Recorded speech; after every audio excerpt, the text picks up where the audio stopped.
Don't shrug, you imbecile. I'm blind. Save your body language for the bimbi. I know some of you have only seen or heard my words. You've never seen the body. And might be somewhat of a shock to you. Find out it comes out of a body. You thought it came out of a tape recorder.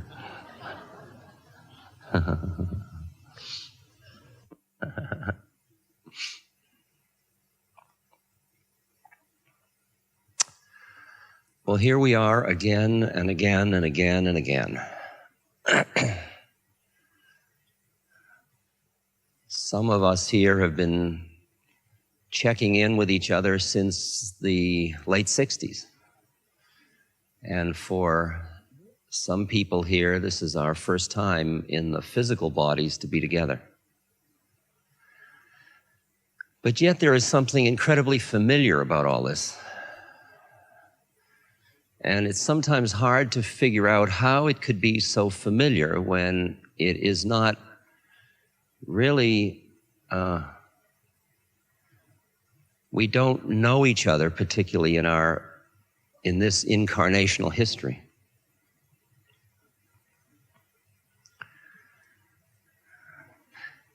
And I suspect that the books and the tapes and you and I are familiar to one another because we talk to a place in ourselves where we are alike rather than different.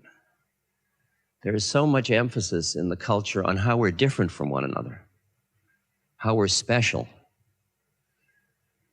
and that really the rest of it, the way in which we're not special, in which there is a common, whatever you want to call it, humanity, divinity, whatever it is, gets a little lost in the shuffle. And when we speak to that place in ourselves, it's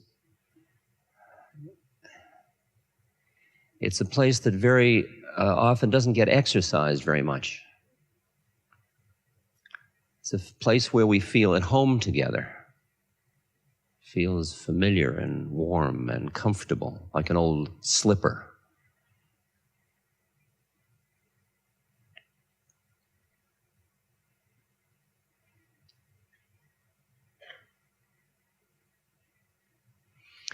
I experience it as a place of the heart, and less so a place of the mind. It feels to me like our minds are so much the instruments of our separateness that we think our way into little boxes. It is said that the intellectual who is proud of his intellect is like the prisoner who's proud of his cell.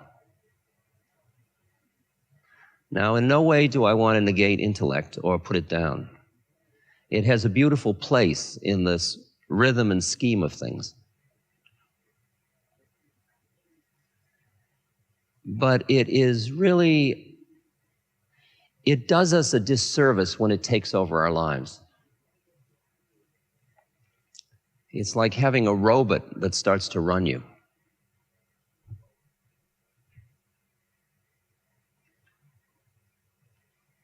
And often what it does is it veils our hearts. Our hearts have this incredibly soft, warm, that experience, my heart goes out to you. My heart, I feel the fullness, my heart, when I feel you're suffering, my heart hurts.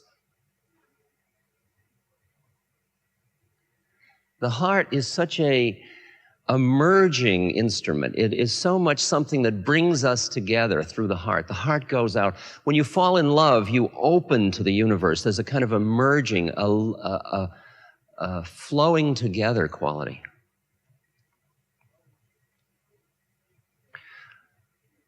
The mind is always afraid the heart's going to give away the store.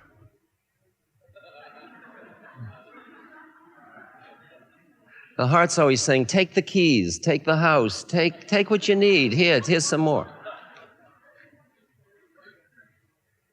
I remember meeting a Tibetan Lama once, a fellow named Geshe Wangyal in New Jersey. That's a place in the Himalayas. He was in the industrial wastelands of New Jersey, not in the beautiful sections of New Jersey, but really out among all the industrial sites. And he had a little kind of plastic stucco house. And I came to see him, and he was this beautiful Lama, just beautiful. And he was so open and so sweet and so loving, and they were so poor, and they were building a little temple there, and I was on the way from one of our big houses to another big house. We were moving to Millbrook, New York, and we had a trunk. I had a Land Rover with a trailer full of furniture. And I thought, we're so rich and they're so poor. And my heart was so open. I opened the back of the trailer and I said, can you use this? How about this? And everything we said yes until the trailer was empty. And it was old. It was lamps and rugs and... In fact, my bedroom rug became the temple rug, which was strange because what I had done on that rug. And every time I went into that temple, I thought, oh, you know...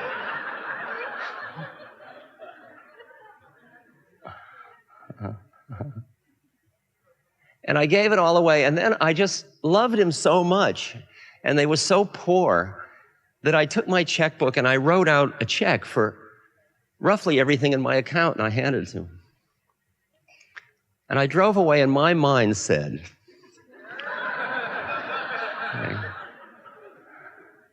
are you out of your mind? Which is exactly what I was. See, I was out of my mind. I was in my heart for change.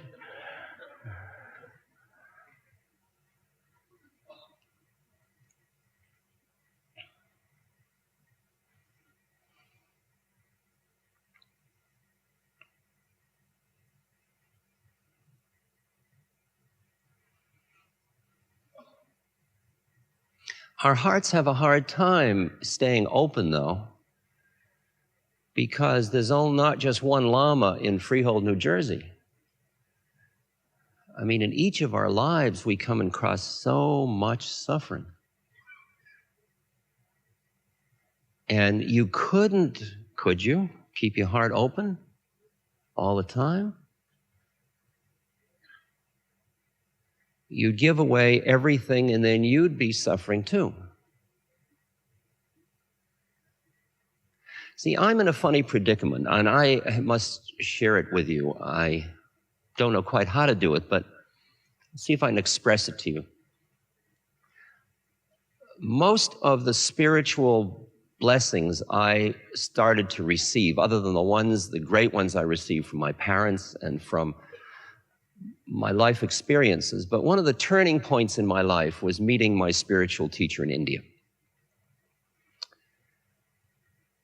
It's hard to describe what he did to me or for me other than, well, let's see.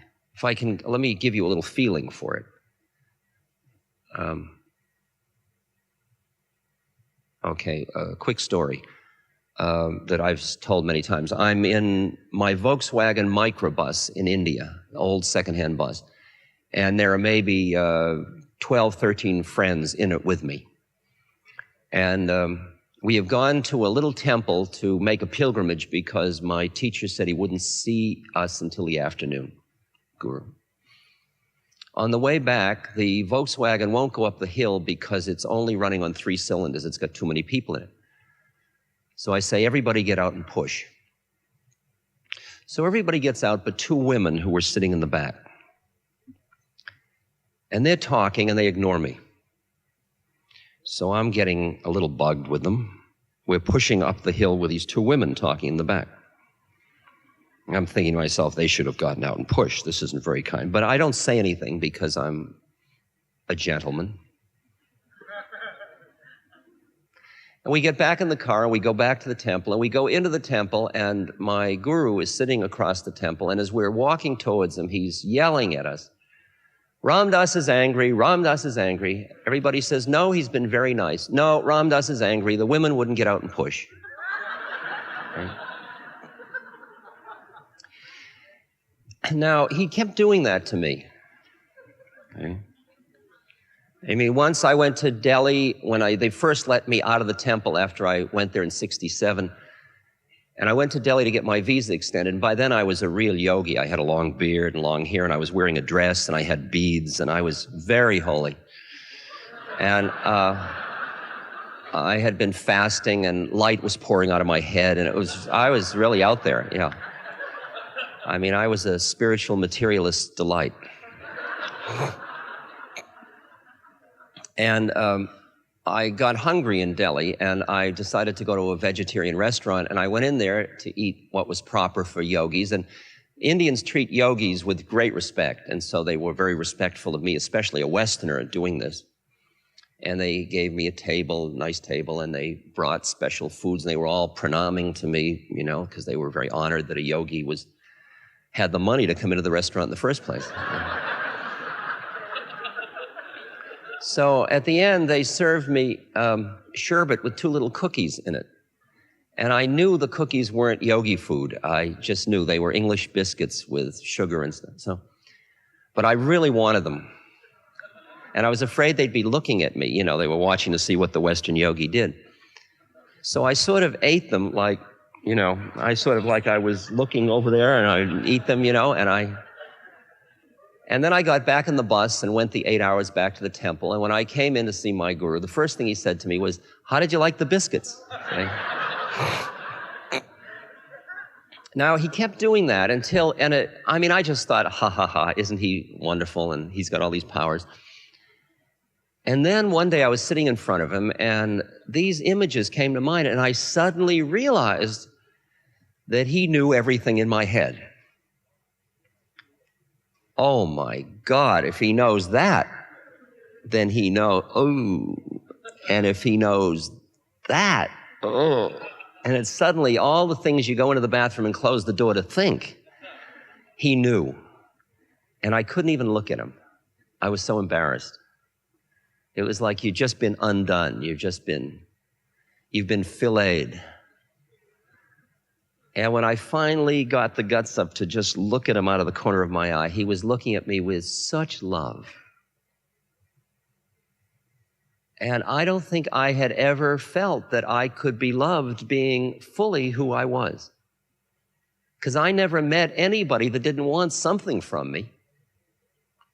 Maybe they just wanted me to be good or to not bug them or whatever. But to meet somebody who didn't want anything from me and who could love me just as I was, so in a way, it opened my heart a great deal. Well, that was part of the teachings, and he just touched my heart and guided me with my heart into spirit, into deeper and deeper spirit.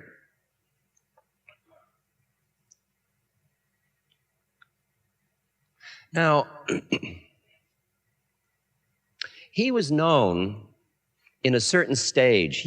I don't know much about his earlier days. I don't know whether he had gurus or anything about it really, because it's all kind of strange. But for a period of time, nobody knew what his name exactly was. He's just this kind of wandering guy. And he was known for a while as Cracked Pot Baba. And he was somebody who wandered around either naked or with a loincloth in and out of the jungle. And he'd find a broken pot on the ground, because pots are made out of the earth. They're on a wheel, they make them. And then they bake them in the sun.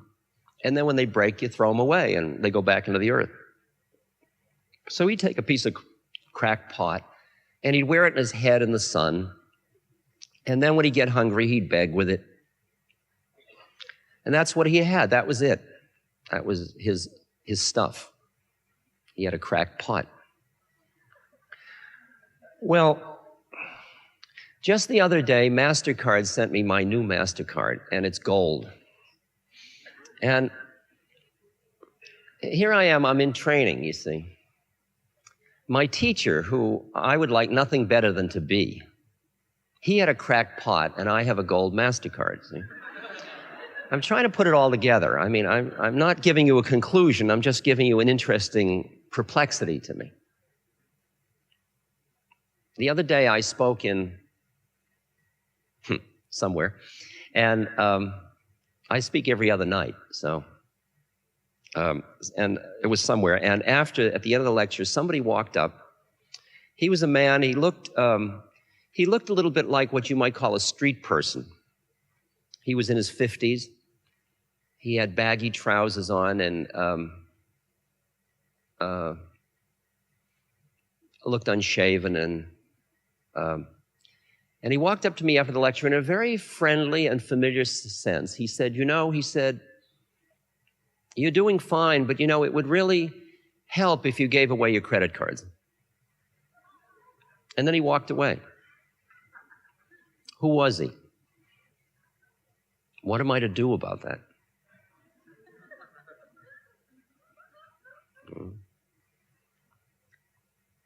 Gandhi was pulling out of a railway station on a train, and a reporter rushed up to him and said, Mahatmaji, give us a message to take back to our people. And Gandhi just had time to scribble on a paper bag, and he tore it off and he handed it out the window. And it said, my life is my message.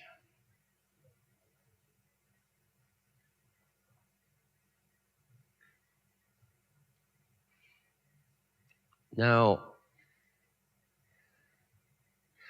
I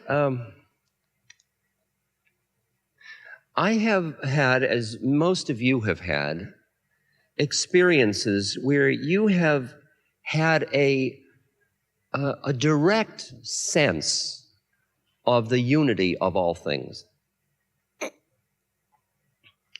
You've had a sense of the family, the nature of the family of humanity, the family of species, of all species.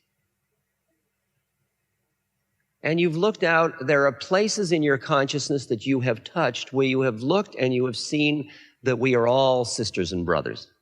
We're all one family.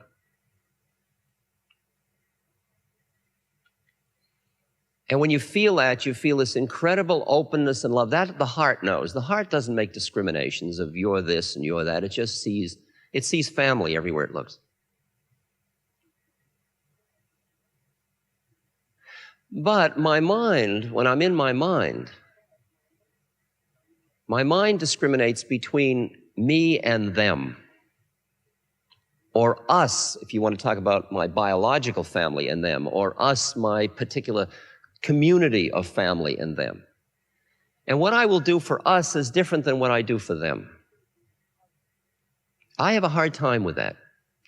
Because it's as if the way I am on one plane negates what I know from another plane. In Islam, they say, trust in Allah, but tie your camel. Okay? It's like we're all one, but it's my television set. See? Okay.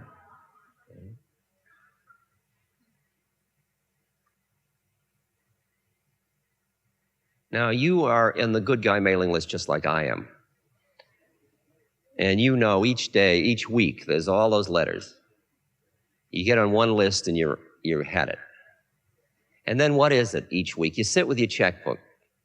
Some of you, some of us, me. I sit with my checkbook. And is it going to be what's it going to be this week?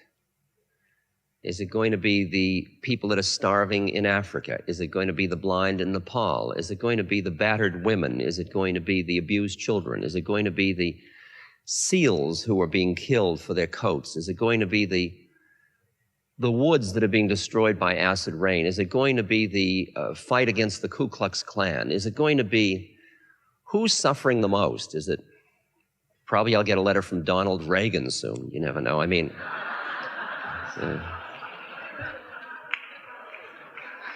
yeah. Probably be help my friend Don Reagan. It'll be signed by Ed Meese. You know.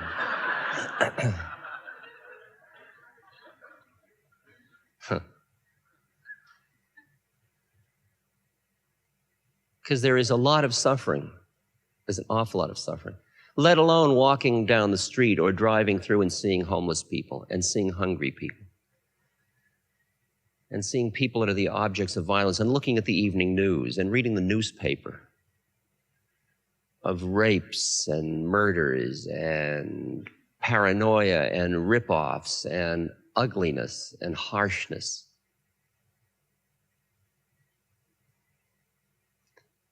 And sometimes the world seems a very inhospitable place for humanity, and the mind says, well, what I have to do is protect me, my stash, myself.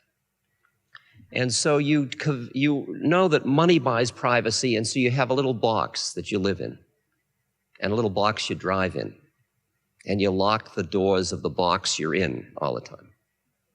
And you fill the box with your stuff. It's my stuff. The other night I was in Richmond, Virginia, and I had to take a little plane to get to Richmond from Baltimore.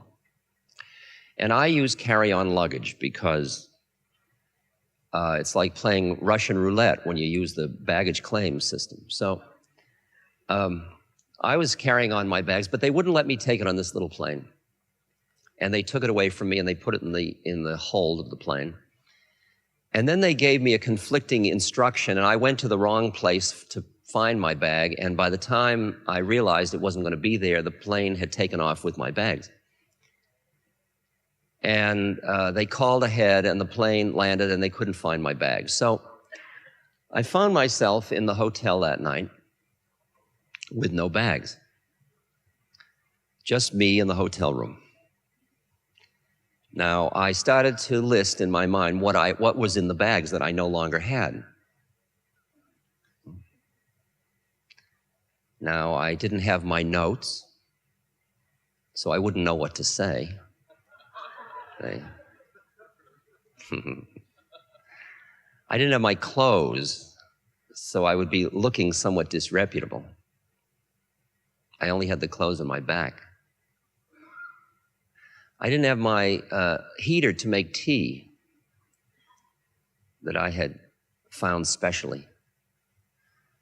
I didn't have my earplugs. I didn't have my shaving equipment.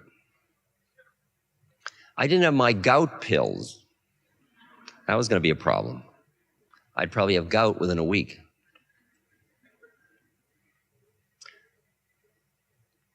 One by one, I started to see all the things that I thought I needed to have.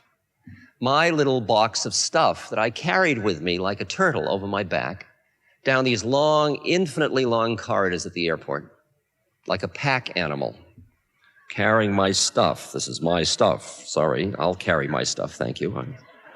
Don't worry, it's all right, it's just my stuff.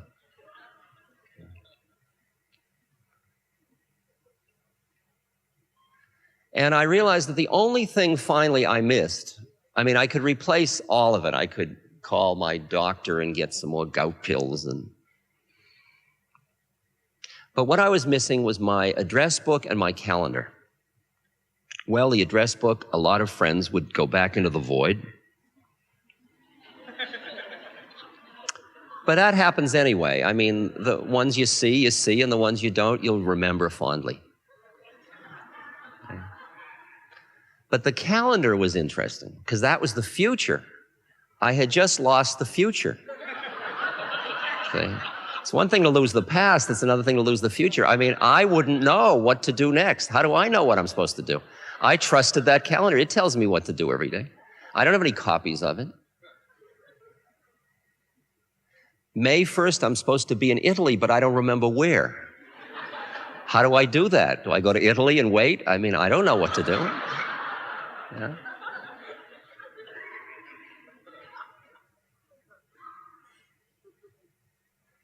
So at first I felt this incredible anxiety of I'm going to be irresponsible now. I've just blown it. I'm bad. I've lost my identities, my cards of identity. I won't know who I am, what I'm supposed to do. I have my wallet and my credit card, so I can buy it all over again, but There's a great story in the Seattle newspaper. It showed a guy behind bars, and it said this man was found with a dispatch case which was full of identities. The police have ascertained he's none of the identities that are in the dispatch case. But they can't figure out who he is. And he said to them, "You're the ones that arrested me. It's your problem to find out who I am. I know who I am." See?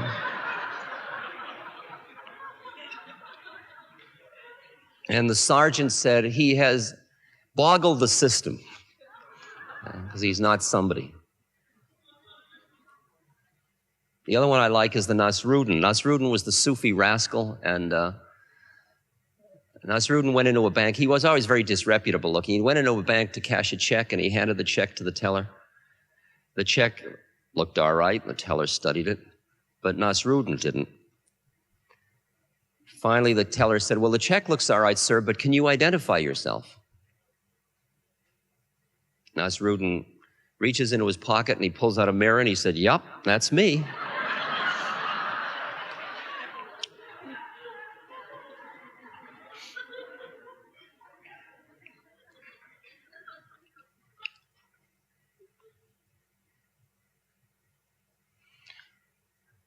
Well, in that particular hotel room in Richmond, I was getting close to being crackpot Baba. I was thinking, why do I need all this stuff? To be a renunciate in America, do I need my Volvo? You know, and my sweaters and all that?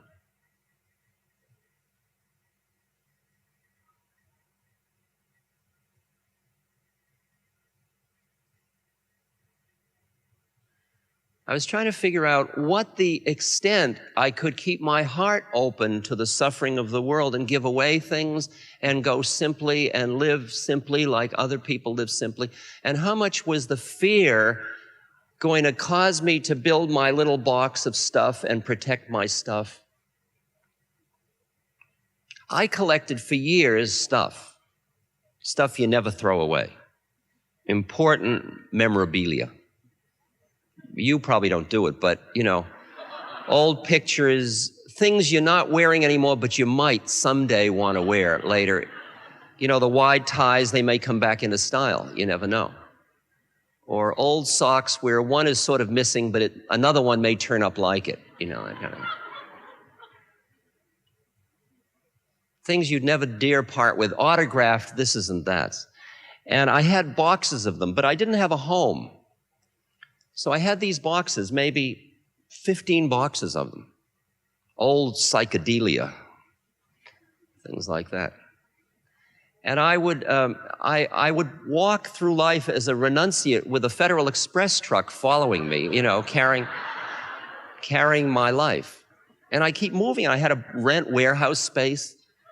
And I never opened the boxes. That was funny. It was as if I figured I needed them for later when I ran out of life.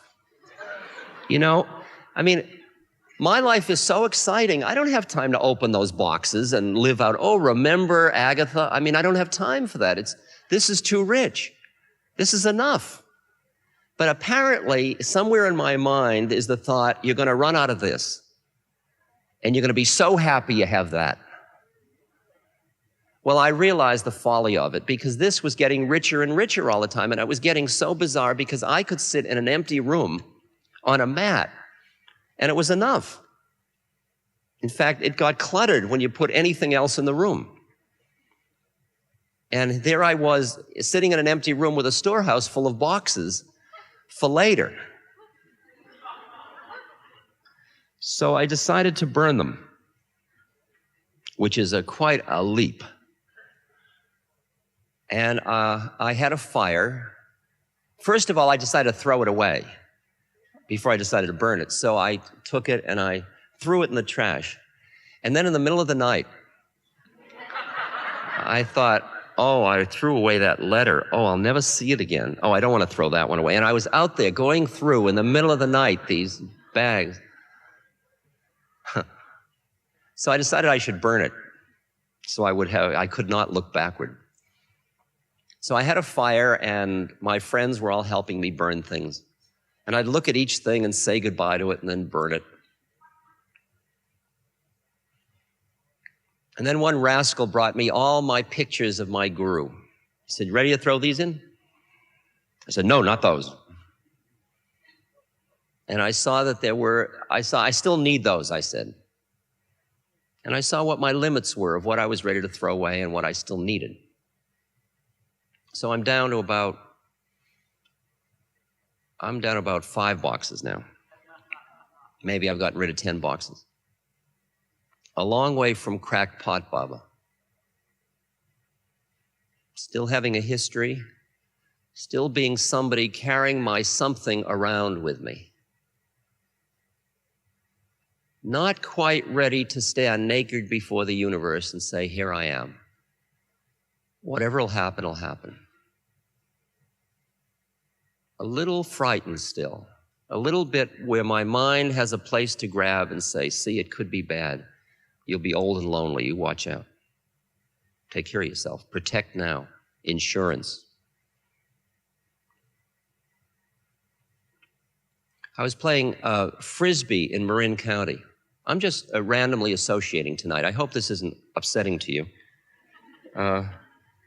I've been giving, I just finished 24 lectures of this 28th series before Christmas, and then I do another 32 after Christmas. And the lectures start to get, certain things work all the time, and pretty soon I'm going through a routine every night. And they're beautiful and charming and delightful, and everybody loves me and I love everybody, but it's not the living edge. And I get greedy to be with you in the living edge. So tonight I'm risking a little more. And not, because you can listen to all that other stuff on tapes.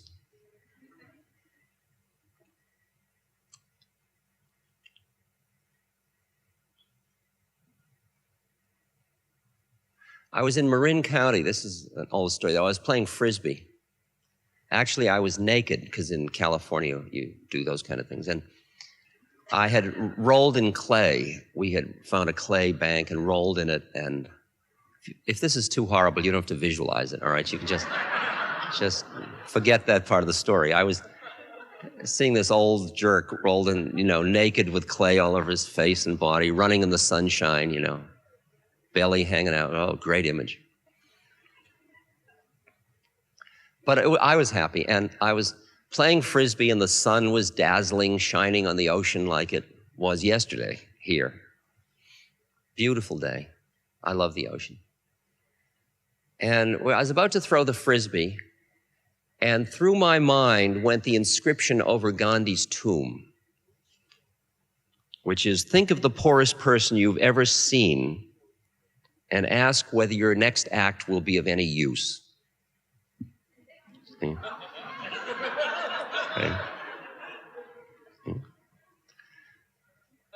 That's the interesting issue of growing up in an affluent culture.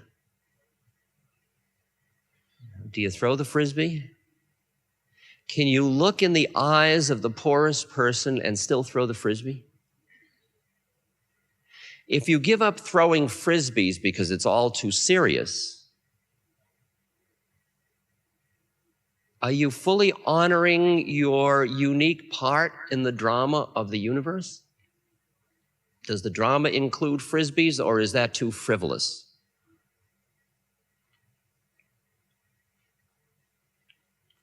How do you decide? What rule book do you use? Well, Frisbees are out, but a nice evening at the opera is acceptable once a year.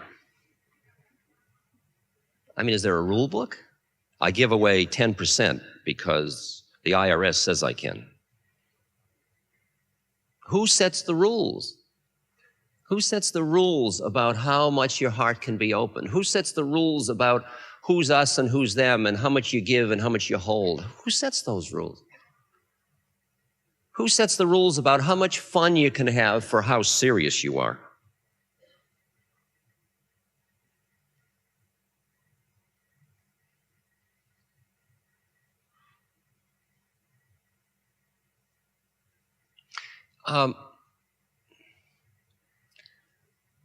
I've been trying to listen, to hear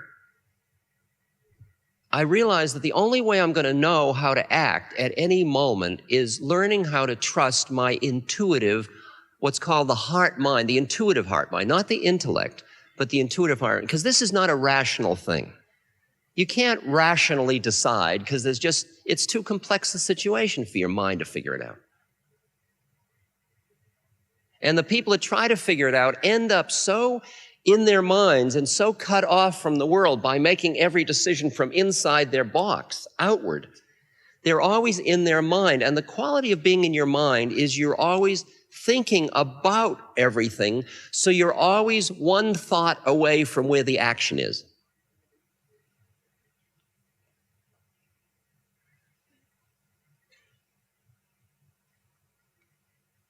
So there's some way you have to just come back into a kind of an intuitive trust, and it's not very rational. And if you try to explain to somebody why you do this or why you don't do that, you couldn't do it. You just have to say, I just intuit that it's appropriate. I feel in the way of things, in the harmony of things, and that's not reasonable. It's not what serious people's, how they guide their lives. They make rational choices. What's good for my career? Good for you. Good for all of us, optimally.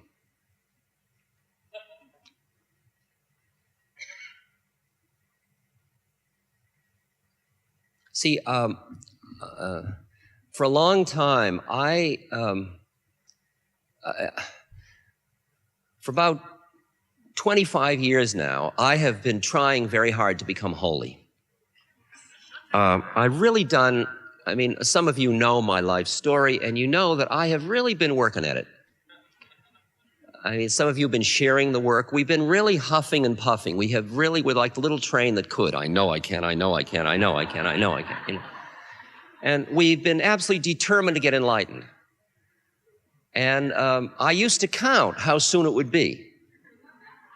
I remember in the 60s, Tim Leary and I had a chart on the wall of how soon everybody would get enlightened.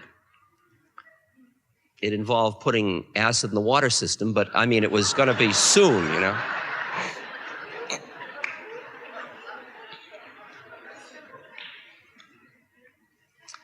And that turned out to be a little naive. But I began to see that there were real enlightened beings like my spiritual teacher, and I was on a path, and I read the books, and the books showed maps, and if you followed the paths, you get there. And there was a going, and there was a path, and there was a pilgrim, and there was somewhere to go, and I was going. And I did all the things I didn't do them all, but I was doing them really. You know, I'd go to meditations where they'd beat me with sticks, and I'd say, boy, this is good. I'm really getting there, you know. And I'd get very high. Oh, would I get high? Light would come out and in, and I'd see auras, and it would all be, ooh, boy, I feel I'm very close. Spiritual materialism is an interesting one. It's very seductive, you know. You go to meditate, and like some of the meditations I do, Southern Buddhist meditation, just following the rising and falling of the muscle in your abdomen. I went to Rangoon 2 years ago, and I just sat in a cell for 2 months meditating from 3 in the morning till 11 at night on the muscle rising and falling in my abdomen. You have 2 meals a day, and you don't see anybody but the teacher for 5 minutes. You don't talk to anybody, you don't read any books, you don't write anything. Well, I cheated. I had one book of 100 poems of Kabir to give me my heart hit, and a picture of my guru. These were cheating. You don't bring them into a monastery. And I had 2 1-pound bags of M&Ms. This is mine. And every day I would allow myself to read one poem, look at the picture for 5 minutes, and have 2 M&Ms out of each bag. Okay? 2 with peanuts and 2 without peanuts. Okay? Yeah.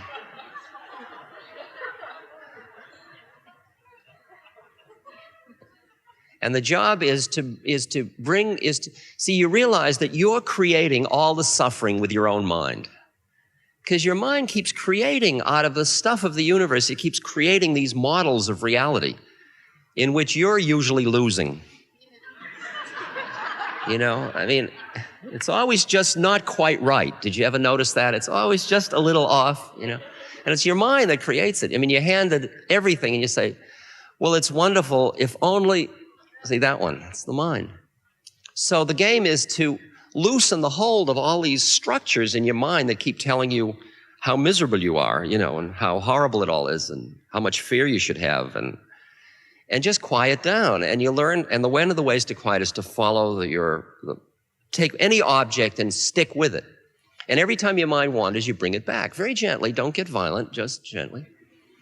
So you're following your breath, rising, falling, rising, falling, rising, falling, rising, falling. Then the thought comes, it'll never work. See? Now that's a thought. Now what you're used to doing is when thoughts come, you treat them as real, because each thought says, hey, psst, I'm the real thing. And when you say it's never worked, you're supposed to get up and say, you're right, it'll never work. And you go to the teacher and say, thank you very much, but I'm leaving Rangoon, you know. But you learn it's just another thought. So you say, thanks, fella, be comfortable, blessings, and you go back to rising, falling, rising, falling, rising, falling. My knee hurts. It's another one. It's a real pain. I mean, I can't just treat that like a thought, you know.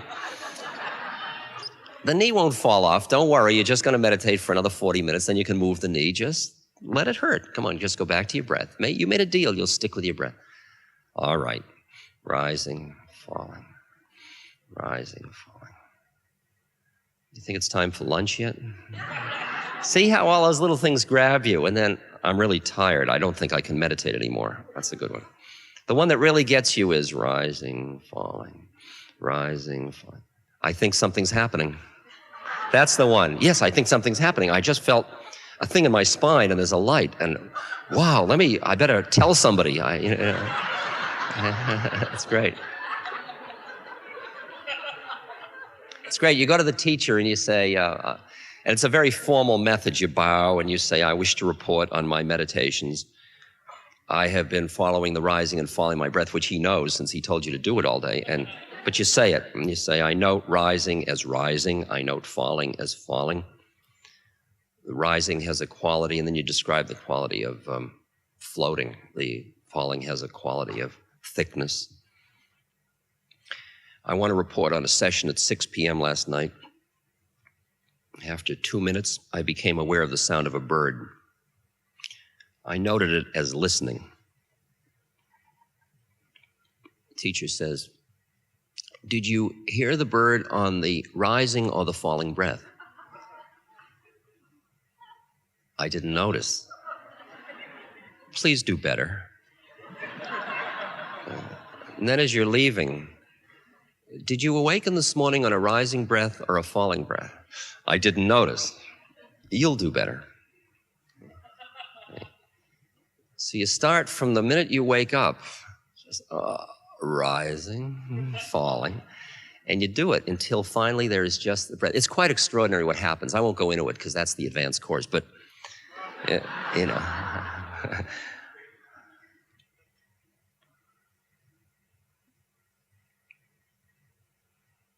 But at any rate, the spiritual materialism would get me all the time. I'd go to the teacher and I'd say, I'm feeling such peace. Thank you so much for sharing this method. I feel the peace I've always wanted to feel. I finally feel what it was. I'm happy. Thank you. And he'd say, that's very fine. Now go back and follow your breath. You don't get caught in any of the experiences along the way. But I kept trying to be holy, and I followed the methods, and I did get lots of experiences, and I got really high a lot of the time. And I thought everybody wanted me to be high, so I really worked to stay high for everybody else. Because I'd come to give a lecture, and I'd try to be very high. And everybody would go out and say, boy, he makes me high. I'd say, see? And then I go back to my hotel room. See, it would be like a balloon that deflates. And I'd still have to deal with my depressions and my horniness and my anger and all that stuff. And the way I was getting high was sort of treating what I had grown up as this physical, psychological being, as somehow some kind of grotesque joke or error somebody had made. And that if I was who I should be, I would be divine. And that this was really not who I really was. And my greed and anger and lust and all those things were clearly failures. And that if I was good in pushing all that away, I would become holy. This was the model I was working on. So, if lust is going to catch me in seeing people as objects, I better not have lust. So I started to become what's known as a horny celibate. See, you don't think about sex. So you're busy not thinking about sex. It's not exactly freedom, but it's, I didn't think about, it's like giving up smoking. I haven't smoked in 4 years, 2 months, 32 days, and 1 hour. You're busy not smoking. You'll do in your lungs with that much not smoking.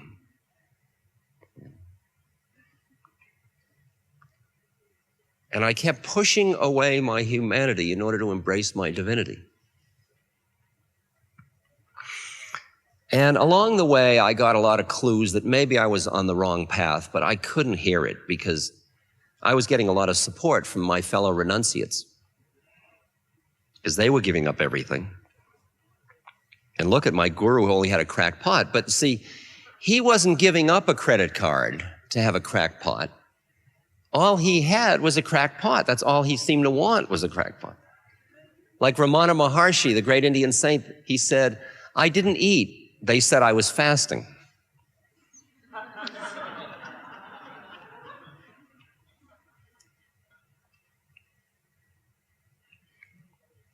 I kept trying to go into the subtler and subtler planes, the planes where it was close to the edge of form and formless. One night I was at a Benedictine monastery with Alan Watts, who was an old rascally friend of mine, and we had been partaking of the altar wine, and it was about 2 a.m. in his room, and he said, Dick, you know, your problem is, you always know you'll get truth at a moment like that. He said, your problem is you're too attached to emptiness. And I looked at Alan. There he was. He had had many wives. He had many children, lots of alimony. He had to write a book a year just to keep his head above water. And I said, Alan, it's maybe you're too attached to form. You know, I mean, I kind of parried it cutely, you know, because I didn't want to hear what he said.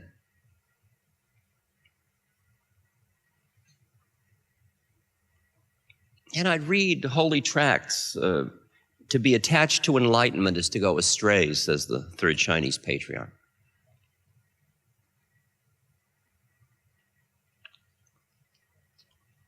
Then I met a friend of mine named Emmanuel.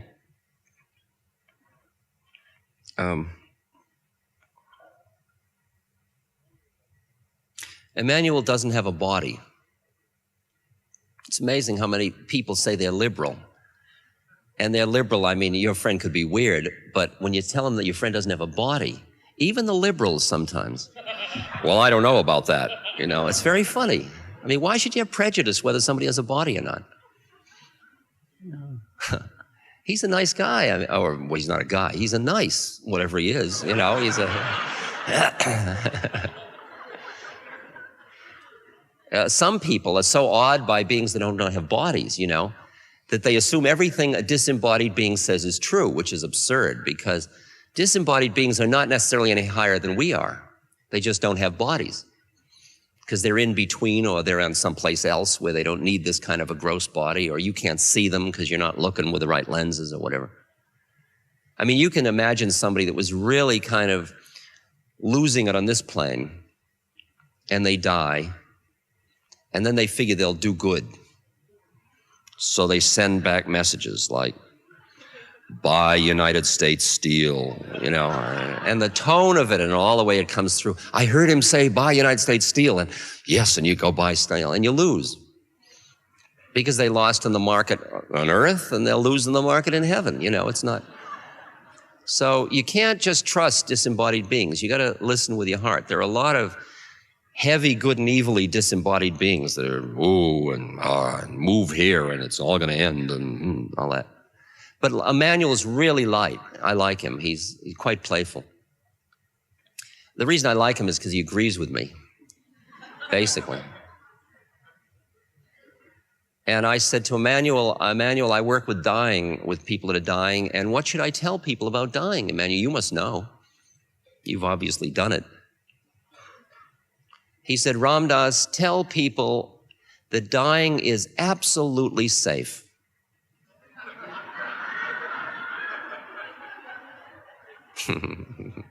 That's the best one-liner I think I've ever heard, actually. You know? He said, it's like taking off a tight shoe.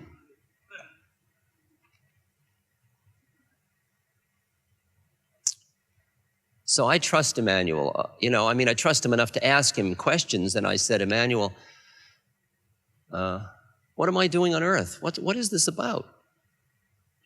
Who made this error?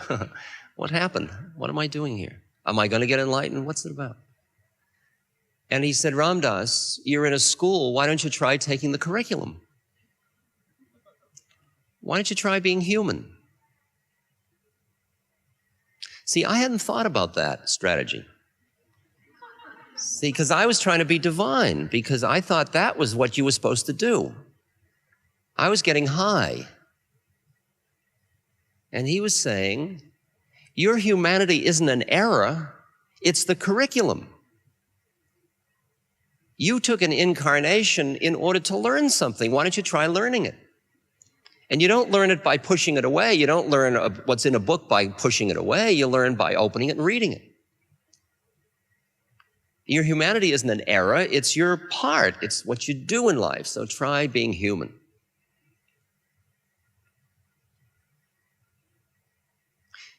And in fact, it turns out that the incarnation is quite perfect. I said, well, who thinks it's perfect? Who designed this? Whose idea of a joke is this? And Emmanuel said, it's yours.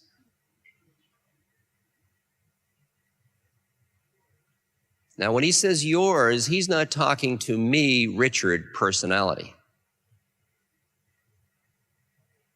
He's talking to a fellow being like him who created an incarnation, a form of incarnation, in order to go through a curriculum, in order to learn something, in order to awaken, with the whole idea of a birth as a vehicle for having a series of experiences to awaken out of that attachment and identification with stuff. With body, with personality, with thoughts, with stuff. And that, in effect, is what we're doing here. Our curriculum is to awaken. And as long as we are asleep in our stuff, in our separateness, in our little locked boxes of house, body, personality, whichever one you lock yourself into, concepts, as long as you're locked in, you suffer. Because you're alienated, you're cut off from the juice, from where it's all happening. You're always one thought away. But how do you use your curriculum? What does it mean to have a curriculum? Well, I figured instead of trying to push away my humanity, why don't I go into it instead of away from it for a change? I'll try being human. I'll tell you, this is just this funny little aside that came to my mind. All those years I was trying to be holy. For years I've been trying to be holy and change and become full of light and just benevolent and all those wonderful things. And I met this fellow who was a colleague of mine at Harvard a few years ago. And he said to me after a few minutes, he says, you know, Dick, you haven't changed a bit.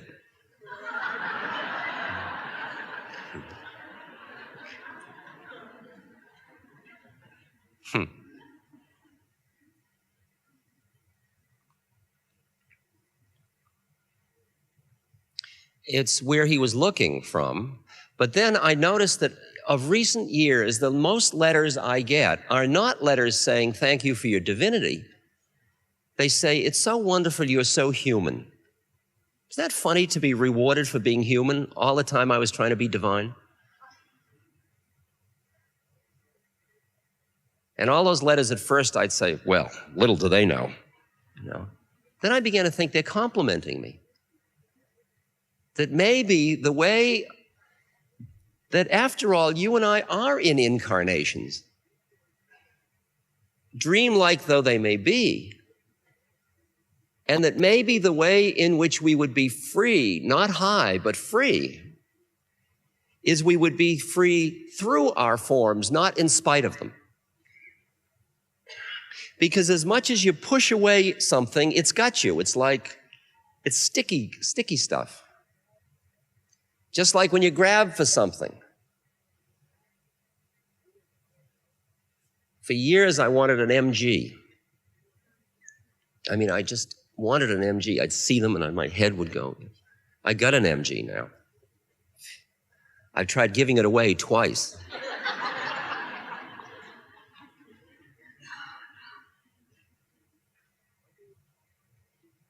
Every attachment, every grabbing's got you, and every time you're pushing something away. I used to be very high, you see, but the way I could stay high was if I was around high people or if I was alone on the nature.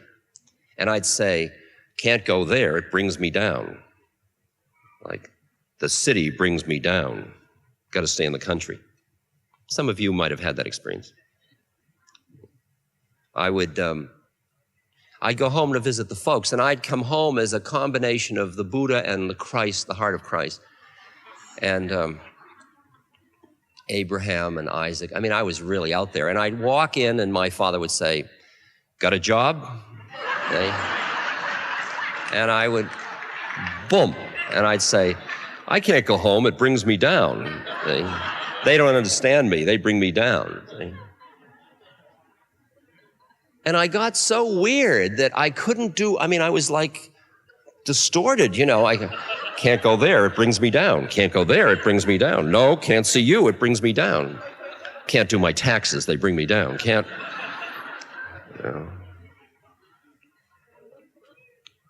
That is not free. You may be high, but you're not free. And I began to realize the game wasn't to get high, the game was to be free. And free in form, not in spite of form. Free meaning, as they say in the spiritual lingo, you don't hang on anywhere. There's nowhere to stand. If you're standing in your body and looking up at divinity, you're standing somewhere. If you're standing in divinity and looking down at your body, you're standing somewhere. You can't stand anywhere, which means you stand everywhere. There's nowhere to stand at all. You both are and you aren't. You're in form and you're not in form. That's the truth of our being. That's closer to the truth than any other one that I can think of about us. So after all those years of cultivating through meditation, through devotional practices, through drugs, through my guru, through all that, that whole idea of the higher planes of my awareness, now I had to turn around and cultivate the human things that I had been pushing away all those years in order to get free, since the ones I was pushing away were clues to me of where my mind was stuck, where I was grabbing. So I start to listen to hear how to be human. It's not easy. To be in the world, as Christ said, in the world but not of the world. To be fully human and at the same moment fully divine. Because that's who we are. We are right at the cusp of all this stuff. We're not angels because we're got all this kind of gross matter we're involved in. But we're not animals because we've got this other level of awareness. We have this creative tension of our divinity and our humanity, and a full mensch, a fully awakened being is all of this stuff all at once. So you listen to hear how to play it. You give it away, you hold on. What do you do? What do you do all day? Well, as you quiet down to listen, and you're not listening, you're just quieting. It says the truth waits for eyes unclouded by longing. You can just listen. You just become a listener. You're listening, you're tuning. It's like tuning yourself. You're listening to hear who it is you turn out to be or what it is you're supposed to do. You don't even have a ball game in mind. You're just listening. And you begin to notice that there are a lot of factors that are unique to you. You're born in a certain time. You're born in a certain place. You're born of certain parents. You're born with certain economics. You're born with certain intellect. You're born with a certain kind of mind. You're born with certain physical limits and capabilities and potentials. You're born with the bomb. You're born with the way the universe is. You're born with all of it, all of it, all of it. Assuming the minute you break the set that somehow it's all wrong and flip it around, this is absolutely the way it's supposed to be. This is the optimum birth. I am supposed to be right at this place at this moment, including that and that and that and that. The bomb isn't an error. Nothing's an error. It's all just where it's supposed to be. Let me listen to hear it fully and be in it fully, because in it fully I will be free. So I listen. What I hear, for example, is I'm a member of a family. I was busy pushing that away. Family brings me down. I'm a member of a community. I'm a member of an ecosystem. I'm a member of a nation state. How can I be? I take a passport, travel around the world. I enjoy all the privileges of this society. Am I too holy to vote? Well, saints don't vote. Why not? It's a representative democracy. I'm part of an ecosystem. Don't I have something to say about acid rain? Don't I have something to say about nuclear proliferation? Isn't that my part in the dance? I have a sexual identity. I was born into a religion. What does all that mean? How do I listen to it? How can I hear my way into each thing so that I will be free through the form? Because as you do a form impeccably, you begin to be free within it. Example, family. I notice that my father is old. Now, in our culture, we've done a funny thing, as you know, about age. We treat age sort of as a failing. Somehow you weren't good enough to stay young. Okay. And we segregate old people, or old people segregate themselves. And they try to stay young. And we have disrupted the whole balance of what's the extended family in large part, so that old people don't have young people with them, and young people never get a chance to be around old people. And a lot of people are cut off from each other just by our sense of what freedom was about.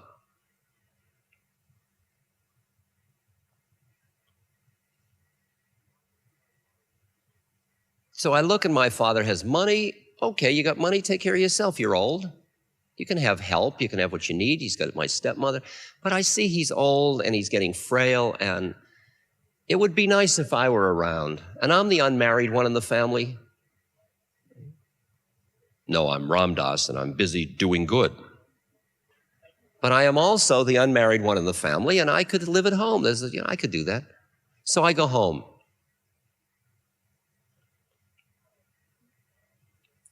Now, it turns out that for a period of time, now there's a wonderful guy helping out, and he really loves Dad, and they don't even want me around most of the time. But in those days, I would take care of Dad every day.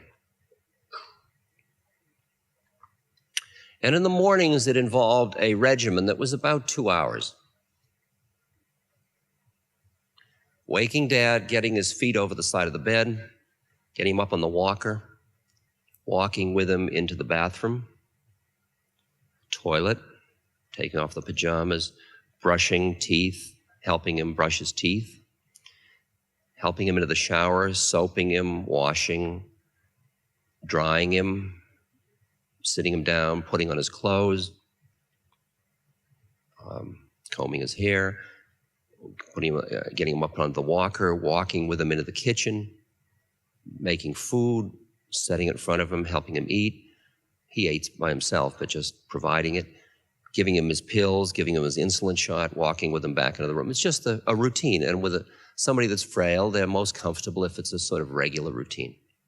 He's very quiet now. He's had a few minor strokes, and so he's very quiet, very content, very peaceful man, much nicer than he used to be.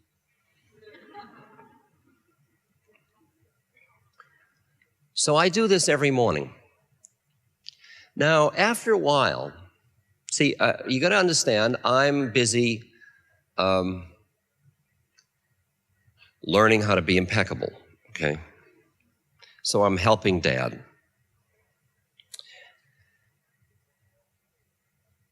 After a while, I noticed that every day I've got a different trip in my head about what I think I'm doing. So I started to keep a diary. I noticed that one day, when I come up to help Dad, I'm busy being the dutiful good son. And all that morning, I'm being the good son, and this is Dad. See, I'm in my mind. Hi, Dad. Let's go.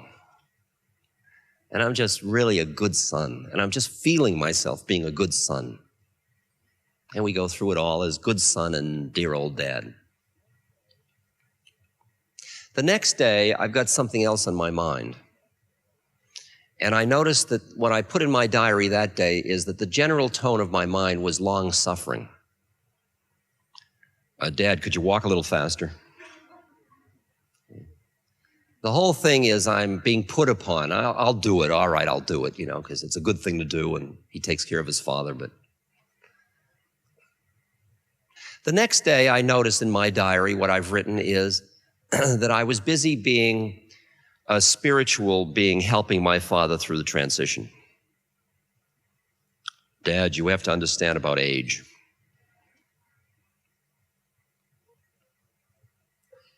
The fourth day, my diary reports that the place I was in my head was that I was busy studying what went into my father and what came out of him, which is a thing you do when you get older. You want to make sure not more goes in than comes out. And I was looking at my father as a set of ambulatory variables. Now, you got to understand that through all this, my father was very patient. He's been living with rum-dum for years, He's just walking on the walker, sitting on the toilet, shitting, showering, dressing, walking, eating, sitting. But I'm your son, I'm a spiritual teacher, I'm a scientist, I'm helping you, Dad. And I begin to realize after several weeks of this that I'm never with Dad, I'm always in my mind. I've always got a melodrama I'm milking. I'm sure none of you do this, but okay, I've got to constantly create a scenario to explain what's happening. I mean, I can't walk down the street and just look. I got to say tree, Like, it's a tree. I don't have to reassure it, on myself. It's a tree. But my mind won't stop. It keeps creating structures to explain what's happening.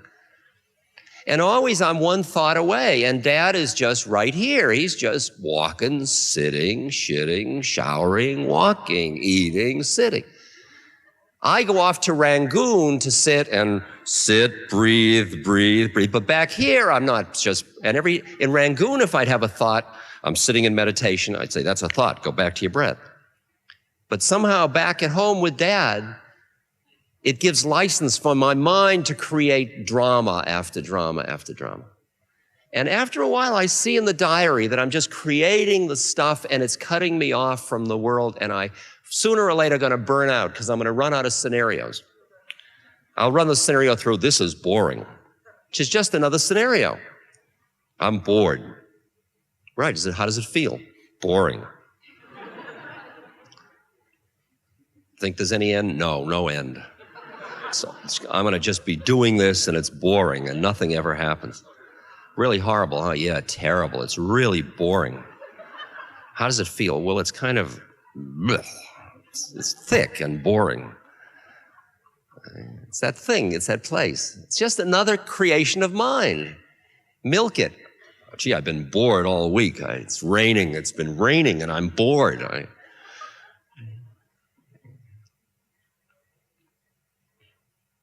And our minds are so strong that most of the time we project outward and we suck everybody else in to our scenario.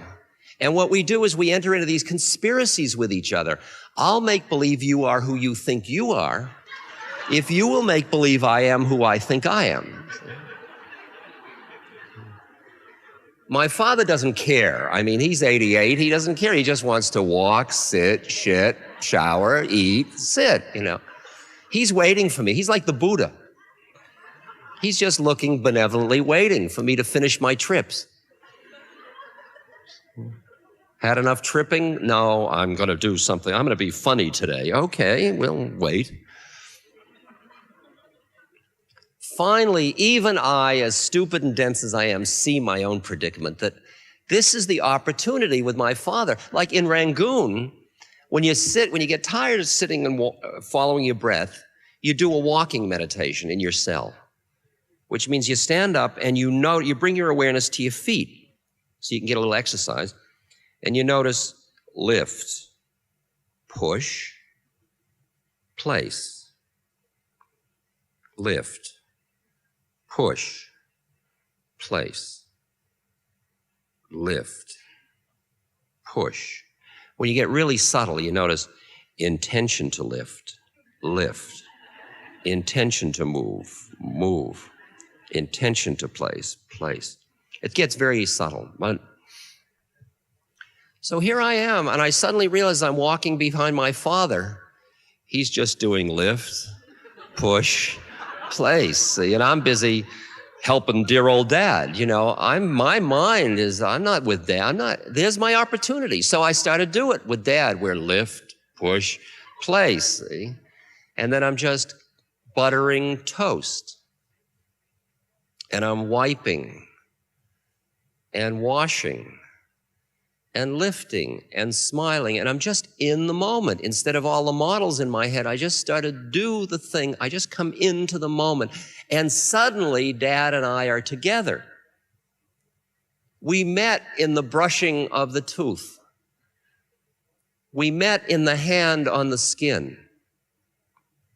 As long as I was in my mind with models of what I was doing, I was not with him. I was in my mind. The minute I came into the moment, we were together. And suddenly, our hearts were present, and we were both being fed by the moment. There was this lightness and this delight. I could tell, because as I was putting on his socks, he was patting me on the back.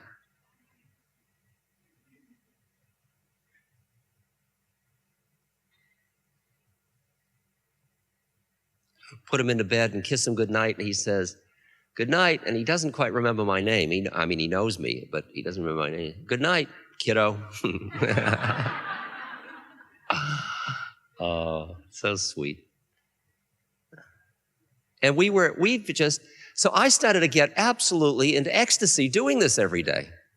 Because it was like being in Rangoon. I mean, it was right there. It was just full. This was what it was about. And suddenly my life was rich in the moment. It wasn't with models of, is this what I'm going to do with the rest of my life? Take care of my father? That's all models in my head.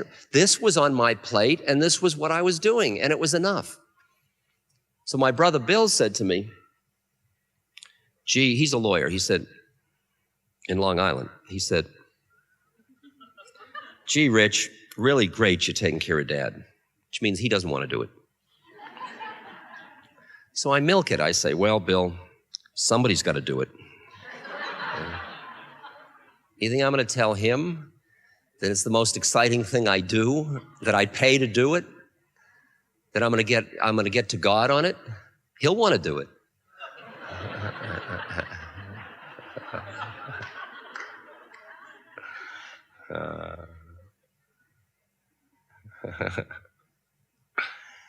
And you begin to do that with your life. You take the stuff, the schmutta, the stuff I'm not going to have any dealings with this. I'm going to get holy. I mean, women actually come up to me and they say, I'd really like to do spiritual work, but I have the kids. Imagine a thing like that. Your kids are your vehicle. They're not your error. That's your route through. I mean, I work with people with cancer, with AIDS, and you can get caught. Those are so dramatic. I mean, there are certain dramas that really suck everybody in. Like dying is one of the heaviest dramas going in town. I was with a woman, she was a Quaker, and I work with dying, you see. And I mean, my heart hurts when people suffer, but also there's another part of me that sees that it's the unfolding of the storyline and that behind it, here we all are, and nothing's happening, and nobody's going anywhere. Ramana Maharshi, the great Indian saint, was dying, and his devotees said, don't leave us, don't leave us. They were crying, and he looked confused. He said, don't be silly, where could I go? I'm just selling the Ford, it's no big deal, you know, I'm just dropping the body. So I was with this woman, this lovely Quaker lady, in Boston, Jean Yeomans, and she was close to death, and she called and had me come over, and she said, Ramdas, I've had enough, I've finished, I'd like to die, I'd like you to help me to die. Now, I don't have a rule book of what I do with dying people. People come and say, would you train me to work with dying? They want a certificate that says they're a professional dyer or something, you know. I mean, there's no certificates. You go in naked and you are. My life is my message. Whatever I've done, you can have. So I don't know what to say to Jean when she says that, so I empty. The only way I know is to listen, to hear what it is I said. So I listened, and what I said was, what's your rush? I mean, you haven't lost your sight yet, or your hearing. There's more things you could do with this life. There's wonderful lessons. What's your rush? She said, well, Ramdas, I'm so bored. So I emptied for a while, and I said, well, Jean, I guess you're bored because you're busy dying all day. I mean, couldn't you die like 10 minutes an hour? Do you have to die all day? I mean, it's far out about dying. You know, you're going along and usually you're driving and you drive, you cook. You got all these roles, and then suddenly you're dying. And everybody, she's dying. And you can't come up for air. It's one scenario, and any one scenario is boring. You got to let go lightly of your own dramas, including dying. See, as long as you identify with your body, you really take dying seriously. But when you see body as your vehicle through which, it's like your spacesuit for being on this planet. You can't take my spacesuit. But you don't need it. It's heavy. You don't need it. I need it.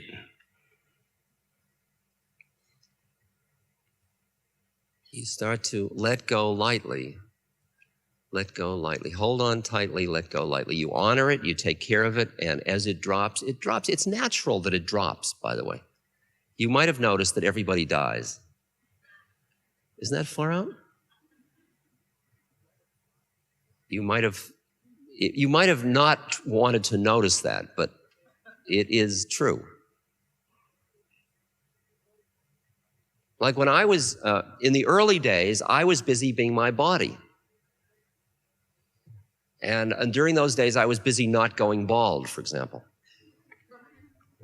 And I had a long piece of hair I wore wrapped like that, and in the wind, I looked like Rodin's The Thinker, you know, like this all the time.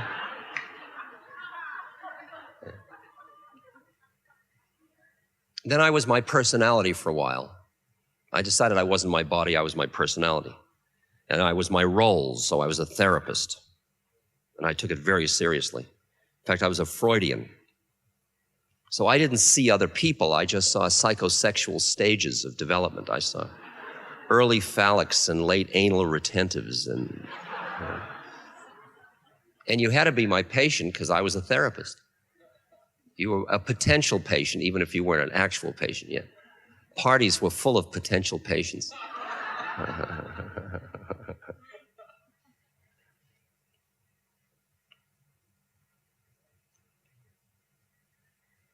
Then I became my myth. See, I was bigger than life. I was my archetype. I was like, whatever that one was, I don't know, searcher of the Holy Grail, the bringer of relief to the suffering. And I milked that for a long time. Every one of them gets boring. It's not enough. You keep cramping yourself into something that isn't enough, and it feels terrible finally. I know I've told this story so many times that most of you know it better than I do, but it's such an apt image of that feeling. It's about the suit. A fellow in a Middle European country makes a little money and he wants to have a nice suit made, and he goes to the best tailor in town named Zumbach. And he gets a suit made of good material, and he puts on the suit, he has it fitted, and he goes in for the fitting, puts it on, he says, Zumbach, I don't mean to complain, but this sleeve is about 2 inches longer than this sleeve. Zumbach is affronted.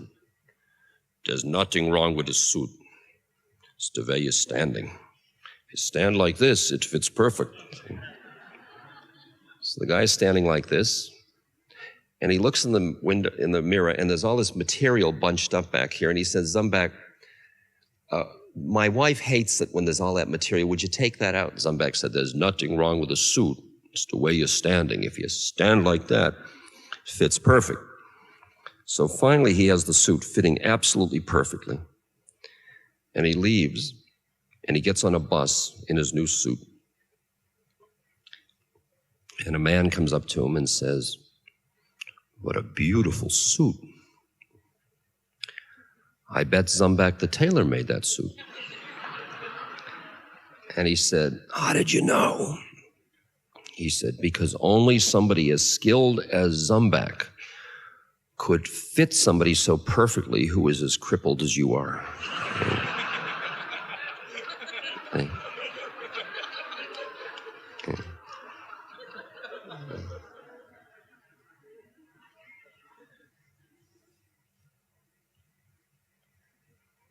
And how do you, as long as you cram yourself into any model at all, it's Zumbach's suit.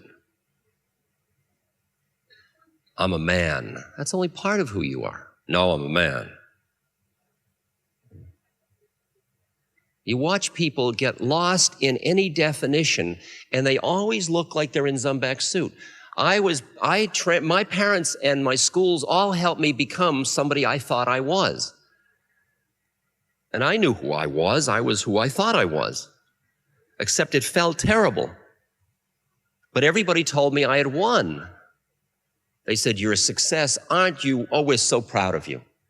But it felt terrible inside. And I figured I must be sick if they're all telling me I won and it feels terrible. This suit must be the right suit. I'm just wrong, so I went to a therapist. He was wearing another model of Zumbach's suit, see? And he said, I'll convert your suit so it'll be like my suit, see? Which I bought, see? So I bought a new suit, so now I was twisted in a new way. So you can imagine that once I threw off the suit, I didn't want to go back into it at all. And I've been learning how to be in the world but not of the world, to be in form without getting identified with the forms, to play them, as Don Juan says in the Castaneda books, to huff and puff and make believe it's all real without getting lost in it. It's called controlled folly. You play life lightly. Like at this moment, I am the chairman of the board of a foundation, believe it or not. Would you trust it's a real foundation. It's got real money. It gives it away. It does good acts in many places, like in Nepal, for example. So I go over as the representative of this foundation in Nepal. We're building hospitals. We've got Land Rovers. It's a real thing with offices, and we're like the Red Cross, and we do stuff. And I'm the chairman. And I wear a blue blazer and a tie. And I land in the airplane, and I'm the chairman of the board. And you know how chairman of the boards look. You see them in ads all the time. They always look very responsive, like you trust yourself with them, See, and I look that way, see, I mean, I'm not flaky, and so I meet the Minister of Health, and he's meeting the chairman of the board. See, and we're two huge things in this room together. He's the Minister of Health, and I'm the chairman of the board, and we each have our entourages. They walk behind us, you know, and we, how do you do? And we sit down to have lunch, and we each have an agenda. See, what I want from him and what he wants from me. See? And it's all very serious. And I'm not going to tell him there are no adults present. I mean, I'm going to, you know, I'm really doing it like I'm supposed to do. I was told I'm chairman of the board. I'll be chairman of the board, okay. But I look in his eye, and you know what I see? I don't see the Minister of Health. I see somebody looking back at me. Are you in there? Far out. What are you doing in there? It's like my guru in drag who just came to put me on, you know. I mean, it's, are you really in there? I thought you were the Minister of Health. No, I'm just playing. It's like Monopoly, and you begin to think everybody's thimbles and top hats, you know. You're the Minister of Health, and I'm the chairman of the board. Well, let's play. What do you say? Okay. So we play Minister of Health and chairman of the board, and we both see through it. And we both play it impeccably, and we argue and disagree, and we do all that, and we call our lieutenants, and they write notes, and we make decisions, and we shake hands, and all the time we're in love. And as we get done, we're in love more and more. We hug, and it's just so far out. See? And I go away, and everybody says, well, that was really, you got him to give away a lot of things. And he probably, his people say the same thing. Because we loved each other. We figured out how to make it work. It's like we met, we were in the world, but not of the world, and we met not of the world. But now you can't assume that everybody, when you look in their eyes, is going to be there. See? So you go into the bank, for example, to cash a check. See? And you look, and there's the Divine Mother standing behind the counter. But I learned in the 60s, you don't say everything you know. You see, hello, Divine Mother, you in there? You know, she'll push the button. I mean, she's,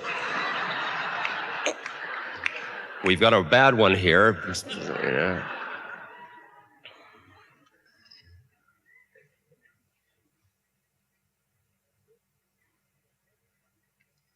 And if you assume that everybody that gets caught in their storyline, in their melodrama, in their scenario is suffering, how do you help somebody out if you see that they're caught and they're not asking? It's interesting, you have a moral responsibility not to awaken somebody that wants to sleep. And it's hard with people you love. You're suffering, damn it, wake up.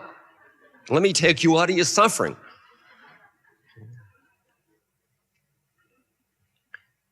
Finally, what you understand is you keep working on yourself to stay light, to stay in your roles but not of them, to fulfill your part. Son, father, lover, voter, walker, driver. And so I keep finding how to be in the role impeccably. When you are in the roles impeccably, everybody can see what they need to see. If they need you in the role, they got you in the role. But if they would like to come up for air out of their roles, there's nothing in your head that's going to keep them locked in it. Like, you're my child. It's really, you're my child. You're not my child. You are also my child. You're a fellow being, and it happens that in the way it all fell out, you ended up this time being a child, and I ended up being an adult, and we're related, and it's my job to take care of you. Let's play our roles, but let's not get lost in them. I love you as my child. My human heart loves you as my human child. The other part of me knows that this is just parts we're playing as we pass through. Now, I don't say to the child, come on, you're not my kid. However, I'm right here if the child wants to come up for air. And you begin, and that's the interesting thing about the whole issue of helping people. If you're busy being a helper, everybody you meet needs help. And the act of helping separates people. When I'm taking care of Dad, if I'm busy in my mind taking care of Dad, I'm pushing him away all the time. The minute I just going through life as a being, what are we doing? What'll you and I do? Well, I'll be chairman. Well, I'll be the minister of health. Well, I'm somebody that's homeless. Well, I'm somebody that's got money or food. Well, here. And we just keep doing the stuff of life, playing our parts in it, here, moving the energies here and there, but not getting lost in the drama of I'm an energy mover. Just, I'm here, you here, here we are. Nothing to do. Nothing to do forever. What are you rushing for? I'm hungry. You're hungry? Gee, there's some food here, take it. Or, I need more from you. Sorry, I can't do more. Can you keep your heart open when you say no to somebody? Kabir, the poet, says, do what you do with another person, but never put them out of your heart. There are ways to keep your heart open in hell. There are ways that your compassion can be so rich and full that everybody you meet gets fed by your being, whether or not you're able to do anything for their immediate suffering. I go and I sit with people who have AIDS, who are frightened, or who are dying in some way, or who have some terrible problem, whose child got murdered or something. I can't bring the child back. I can't stop the AIDS. I'm not an MD. I don't know any of that stuff. All I can do is offer my being and be with them. And be with them in such a way that they feel that I, as a human being, are hearing their pain as a human being, but at the same moment, I am not getting lost in the drama of it, and the other part of me is appreciating the play of it, the life and death and the sequences and the perfection of the learning and the perfection of the unfolding and the beauty of the laws of the universe, and that person has the chance to also experience that. And sometimes when we're sitting together, all the heaviness is there and also the lightness.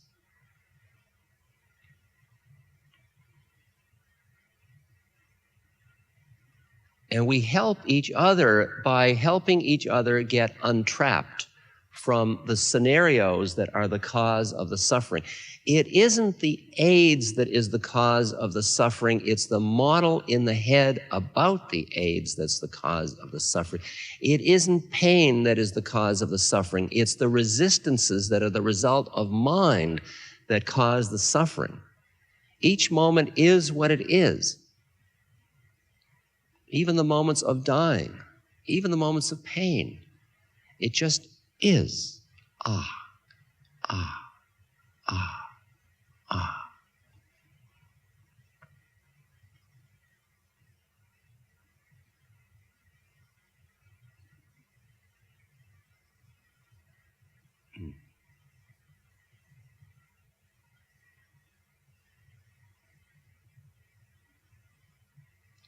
It's that balancing of humanity and divinity. The human heart is always going to hurt about the suffering of yourself or others. To deny that human heart is to be off balance. But to deny your higher wisdom that knows that it is the play of form, that it's the unfolding of curriculum, that it is all the learning experience, that it is the spirit finding awakening through form, and to see the perfection of it, including dying, living, sickness, suffering, and to see the way in which suffering is grace, and down here in the human heart, suffering stinks, and to be able to handle those two things simultaneously, that creative tension. Wow, then you're really alive in the moment. Then you're really fully present with it all the time. Are you happy? Yeah. Are you sad? Yeah. Are you frightened? Yeah. Are you secure? Yeah. You begin to see that all emotions are present all the time. Everybody's your family. Everybody's suffering is your suffering, and still it's all right. You're the Earth Mother reaching out to embrace everybody, and at the same moment you're giggling.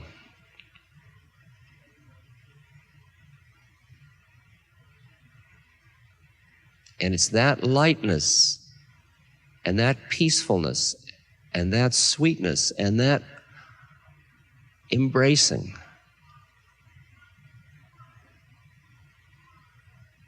That's where hearts meet, the deeper heart, the spiritual hearts meet, and everybody gets fed.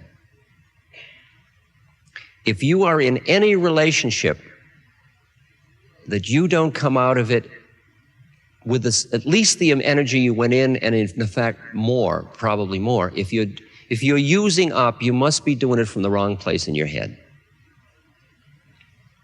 And the game isn't to change somebody else. They are essence who they are. Even if they're a stinker, they're an essence stinker.